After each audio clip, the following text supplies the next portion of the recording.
Let's move on now as the ceasefire and hostage negotiations continue between Israel and Hamas. The Iran-backed group has made a fresh offer to release an Israeli-American hostage held captive and the remains of 4 others. This comes as Israel continued its onslaught on West Bank and Gaza. Israeli settlers raided the Palestinian village of Kirbet al-Marjam in the occupied West Bank region, burning 3 houses and a number of vehicles. Residents claim the settlers hurled tear gas bombs and fired live ammunition at those trying to tame the fire.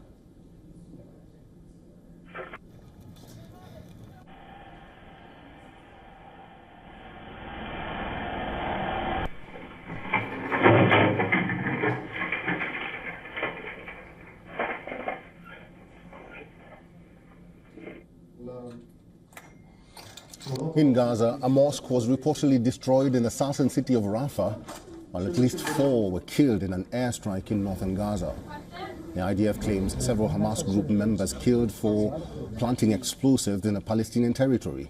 The attacks come as Hamas has agreed to release the Israeli-American soldier Eden Alexander and bodies of 4 others holding dual citizenship.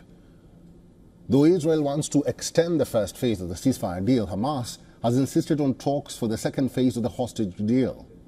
However, U.S. envoy for West Asia, Steve Witkoff, has rejected Hamas's offer. In a statement, the envoy says that Hamas's private demands are entirely impractical without a permanent ceasefire.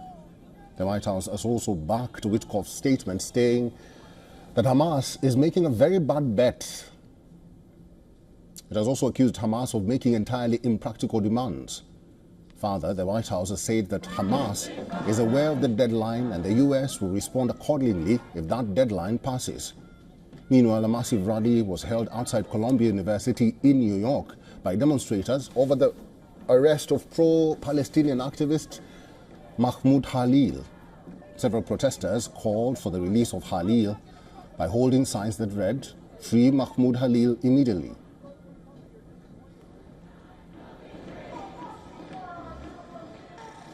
Amid the protests, the U.S. Justice Department has launched a probe against possible violation of terrorism laws during protests at the university.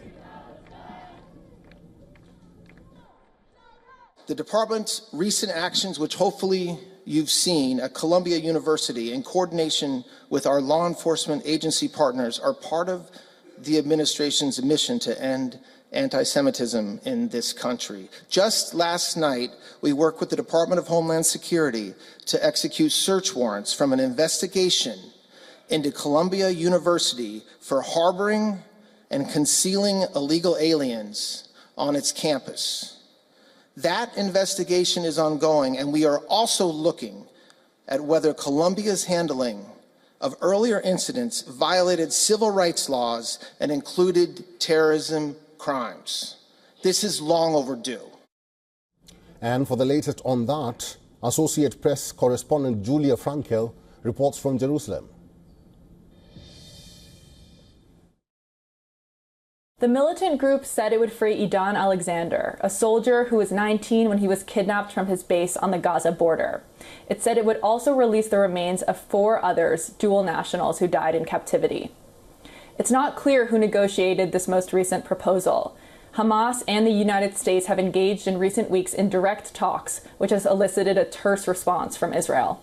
Prime Minister Benjamin Netanyahu immediately cast doubt on the Hamas statement, saying that it marked psychological warfare and that the militant group in actuality was refusing to budge on the deal that Israel wants on the table.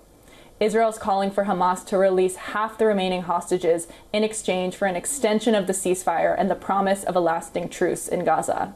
For all the latest news, download the WION app and subscribe to our YouTube channel.